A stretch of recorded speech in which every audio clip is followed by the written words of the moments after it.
Well, welcome back to another edition of the Savage Kitchen. Today I've thrown Trig out and I brought my sous chef Pat back in.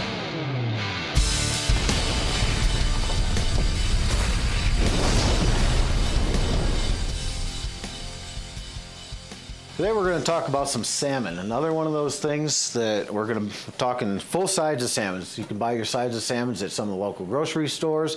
Ask them for the skin on. We're going to show you how to skin your salmon. We'll talk a little bit about what you can do with some of the scrap and portion it and freeze it. This is one of those nice things. It's going to save you some money as far as the price per pound, and it's really simple to do too. So what I'm going to do is I'm going to show you a way of doing it with a knife. I'm going to take my scimitar here. I'm going to pull my salmon back a little bit. Basically, I'm just going to go in at the end. What I want to do is you want to hold on to this tail piece. And if you watch, I'm just kind of pushing my knife through. I'm not sawing through, not doing anything. Just push through, set your knife down, and then when I flip this over, perfectly skinned. Your skin's extra. You can throw the skin away. I've heard people cook it down a little bit, feed it to your dog, gives their, good oil for their skin. Personally, I throw it away. I don't have a need for it myself, but all right, now we're going to take you over. Pat, why don't you describe what you're going to do here? If you're a little afraid of a knife, this is an easy way to do it. You take your belly fat off. Just put that aside. You're going to leave the skin on right there. Cut yourself a little section. I like to give myself a little hole here. You put your finger through there. You come here with your hand. You have your skin too like that. Same result. Everything works out the same. Now you got two nice, beautiful fillets of salmon. These are pin boned out, and you'll see there's a little pin bone that was left on there. What you can do is you can run your hand down here, right down through this top part. You will feel the bones. If there's bones in there, you'll feel them, and what you can do is just kind of pull them out.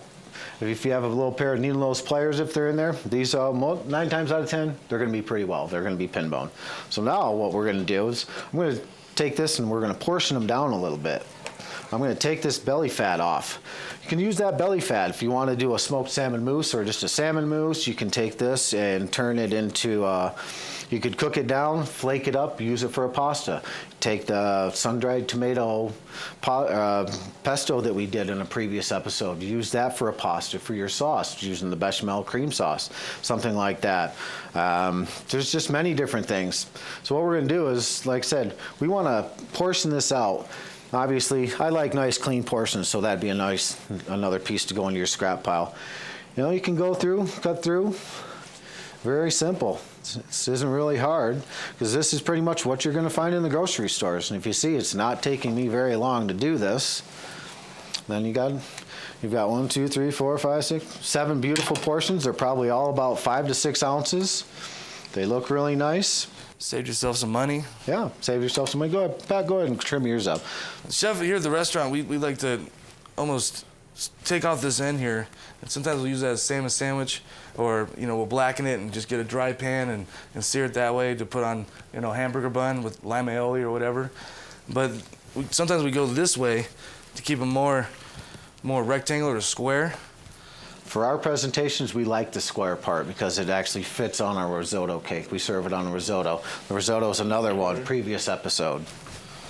The way your portions on your plate even look prettier, but they're both wonderful methods of cutting the salmon. You can go ahead, if you're going to have dinner tonight, go ahead and keep your couple portions out. The rest you can food seal, wrap in a little bit of plastic wrap, and then seal in your food sealer.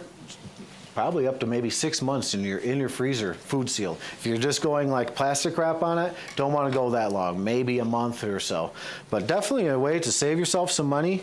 It's a nice way to play with to learn something and actually have a little bit of fun with the food. It's kind of the whole premise of this Savage Kitchen is have fun with the food. So experiment with different stuff. Yeah.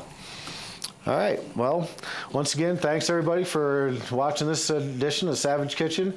Please go to YouTube, watch the Savage Kitchen episode, this one, all the recipes will be there.